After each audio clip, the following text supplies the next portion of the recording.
तो दोस्तों आज हम लोग इंडिया के इलेक्ट्रिक टू व्हीलर सेगमेंट को डिस्कस करने वाले हैं। तो पेट्रोल के बढ़ते प्राइसेस और गवर्नमेंट इंसेंटिव्स की वजह से इलेक्ट्रिक टू व्हीलर सेगमेंट एक तरीके से आप बोल सकते हैं तेजी पकड़ रहा है। तो फाइनेंशियल ईयर 2025 में इंडिया में करीब 1.28 million two wheeler electric vehicle sale हुए हैं, जो कि फाइनेंशियल ईयर 2024 के कंपैरिजन में 11% से ज्यादा है। तो कहीं ना कहीं टू व्हीलर मार्केट इंडिया में एक बहुत बड़ा सेगमेंट है और उसमें इलेक्ट्रिक टू व्हीलर अपनी धीरे धीरे पकड़ बनाते हुए जा रहा है। तो हम लोग आज जिस स्टॉक को डिस्कस करने वाले हैं वो इलेक्ट्रिक टू व्हीलर सेगमेंट का स्टॉक है। लेकिन उससे पहले हम लोग ये देख लेते हैं कि टू व्हीलर सेगमेंट में इंडिया की टॉप 5 कंपनीज कौन कौन सी हैं।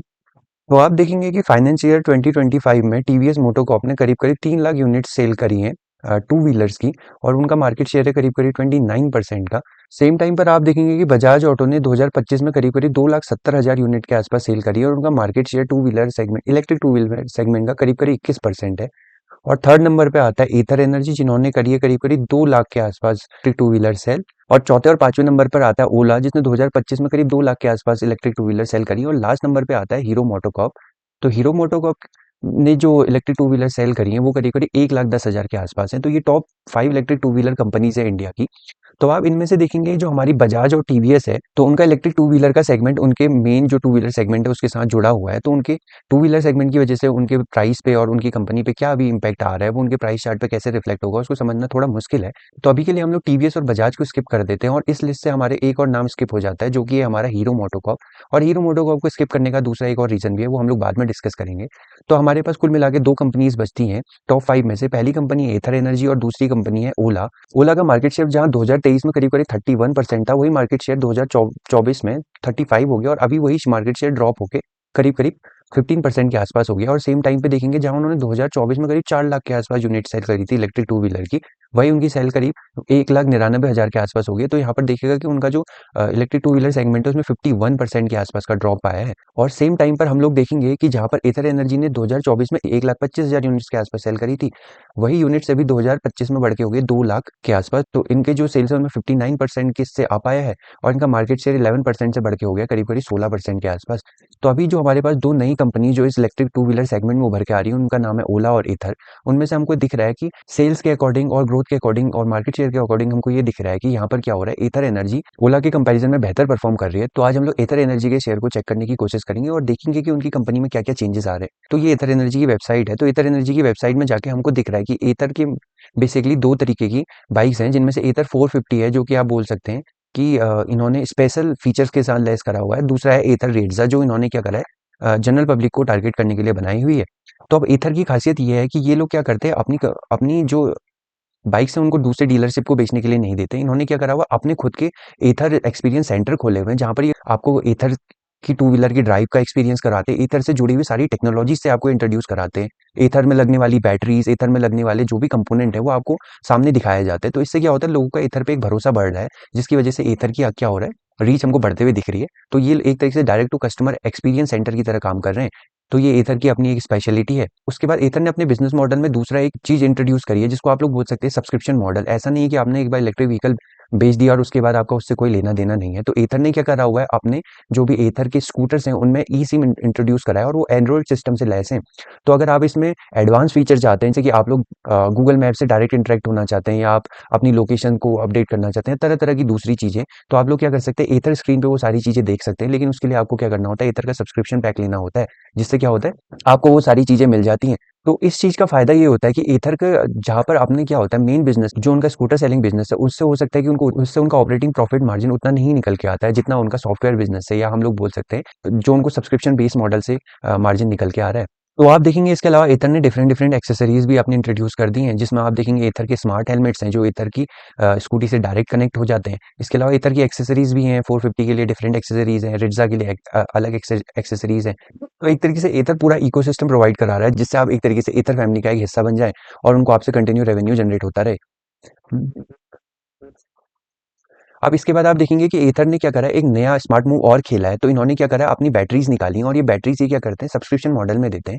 क्योंकि कहीं न कहीं टू व्हीलर का बैटरी से एक इम्पोर्टेंट पार्ट है जो कि बहुत ज़्यादा महँगी होती है और सब लोगों को सबसे बड़ा डर यही है कि उनकी बैटरीज़ कहीं खराब ना हो जाएँ। तो एथर ने एक सब्सक्रिप्शन मॉडल स्टार्ट किया है जिसको इन्होंने BaaS बास मॉडल भी आप लोग बोल सकते हैं। तो उसमें एथर ने इंट्रोड्यूस करा है कि आपको हर महीने का ₹1 पर किलोमीटर के हिसाब से मिनिमम 1000 रुपए का सब्सक्रिप्शन पैक लेना पड़ेगा। तो आपको एथर को उतना ही बैटरी के लिए पे करना पड़ेगा जितना आप किलोमीटर चले होंगे। तो इस पैक की जो स्टार्टिंग कीमत है वो 1000 किलोमीटर की है। तो अगर आप उससे ज़्यादा जाएँगे तो वो उसी अकॉर्डिंग बढ़ता-घटता जाएगा। तो इस टेक्नोलॉजी का सबसे बड़ा फ़ायदा ये हो रहा है कि इसमें आपको क्या है बैटरी खरीदनी नहीं है और अगर बैटरी में किसी भी तरीके की प्रॉब्लम आएगी तो उसकी ज़िम्मेदारी एथर की होगी रिप्लेस करने की और बाकी दूसरी चीज़ों की। आपको केवल गाड़ी को चलाना है, आपको बैटरी का कोई लेना-देना नहीं है। आप एक तरीके से कह सकते हैं बैटरी आपने वो किराए पर ली हुई है।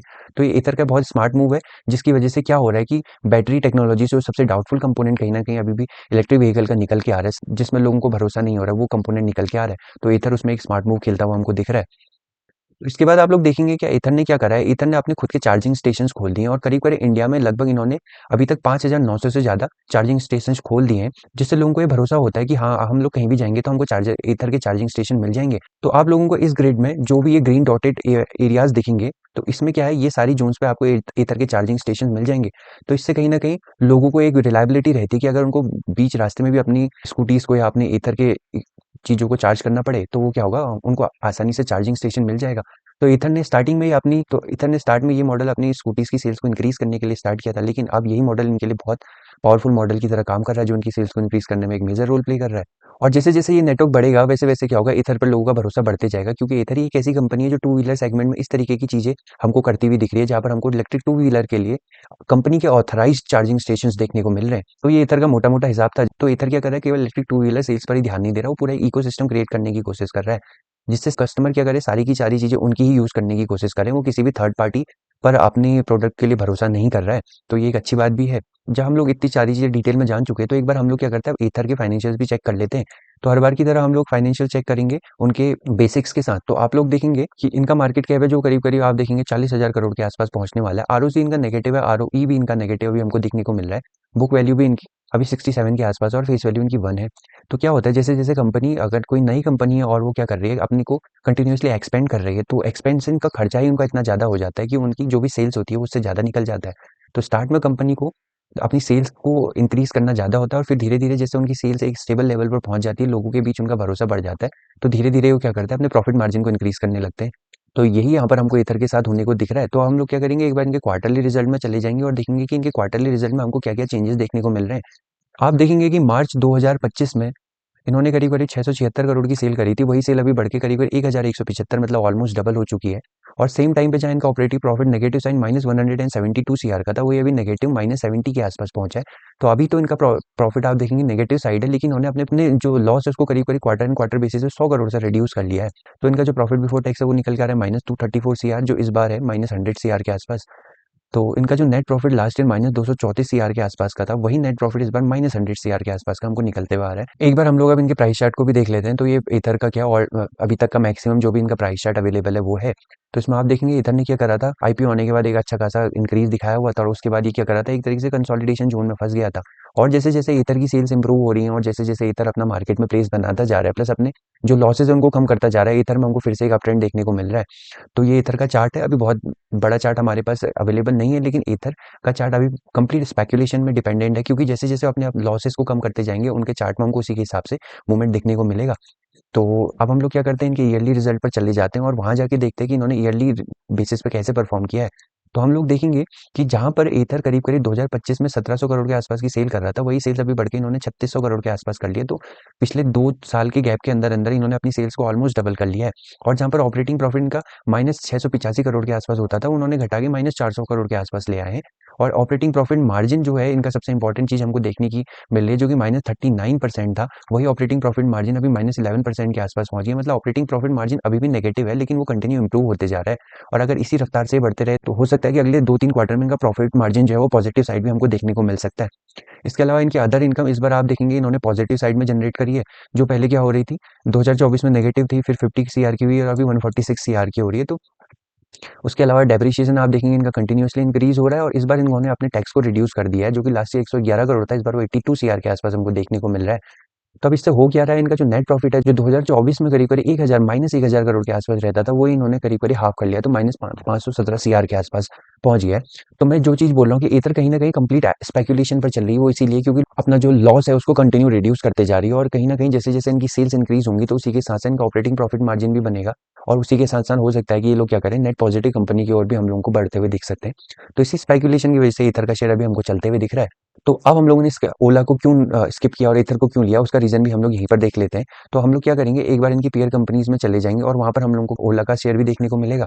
तो जो चीज़ मैं यहाँ पर बोल रहा हूँ कि वही चीज़ हम लोग यहाँ पे भी देख लेते हैं। तो आप देखेंगे कि जहाँ लास्ट 2-3 साल में ईथर ने क्या करा है, अपना ऑपरेटिंग प्रॉफिट रिड्यूस करा है, वहीं पर ओला ने सेम टाइम पर क्या करा है, अपना ऑपरेटिंग प्रॉफिट मार्जिन जो है वो और ज़्यादा बढ़ा लिया है। मतलब उनका negative side operating profit margin और बढ़ गया है। तो जहाँ वो 2024 में -25% का ऑपरेटिंग प्रॉफिट मार्जिन जनरेट कर रहे थे, वही इस बार बढ़ के -43% का हो गया है। तो मतलब इनका लॉस कंटिन्यूअसली इंक्रीज़ होते जा रहा है। तो ये एक और रीज़न था कि हम लोग ओला की जगह पर ईथर की ओर स्विच हुए हैं अपने चार्ट्स में। ओके, तो अब आगे बढ़ते हैं और हम लोग क्या करते हैं कि बैलेंस शीट को भी एक बार चेक कर लेते हैं। तो आप लोग देखेंगे कि एथर जो है उनके रिजर्व कंटिन्यूअसली इंक्रीज होते जा रहे हैं, और अभी उनके रिजर्व जो है 2500 करोड़ के आसपास पहुंच गए। सेम टाइम पे बोरिंग 664 करोड़ के आसपास हमको दिख रही है, और करंट वर्क इन प्रोग्रेस हम लोग को यहाँ पर इनका 103 करोड़ के आसपास का होता हुआ दिख रहा है। तो अब हम लोग आगे बढ़ते हैं और इनकी शेयर होल्डिंग पैटर्न पे नजर डालेंगे कि वहां पर क्या क्या चेंजेस हमको देखने को मिल रहे हैं। तो आप देखेंगे कि इनके प्रमोटर्स के पास करीब 40% स्टेक है। हम लोग एक चीज और देखेंगे कि हम लोगों ने हीरो को क्यों चूज नहीं किया, बजाज और टीवीएस टॉप सेलिंग कंपनीज होते हुए भी हम लोग बाहर रखे हुए हैं। लेकिन हीरो आप देखेंगे कि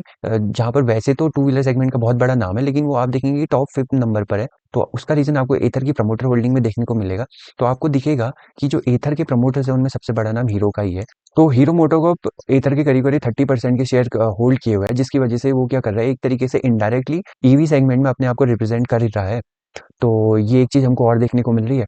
तो ये मेरा एथर एनर्जी और इंडिया के टू व्हीलर सेगमेंट का मोटा-मोटा एनालिसिस था, जहाँ पर हमको इंडिया के टू व्हीलर सेगमेंट में कंटिन्यूअसली इंक्रीज होते हुए दिख रहा है, और उसमें पुराने प्लेयर्स भी हैं और कुछ नए प्लेयर्स भी उभर के आ रहे हैं, जो अपनी अच्छी खासी और स्ट्रॉन्ग प्रेजेंस दिखा रहे हैं। तो उनमें एथर एक बेहतर ऑप्शन की तरह हमको निकलते हुए दिख रहा है। तो आई होप आपको मेरा इंडिया के टू व्हीलर सेगमेंट और एथर एनर्जी का एनालिसिस पसंद आया होगा। अगर आपको एनालिसिस पसंद आया तो वीडियो को जो लाइक और शेयर करिएगा। तो चलिए मिलते हैं नेक्स्ट वीडियो में, तब तक अपना ख्याल रखिए।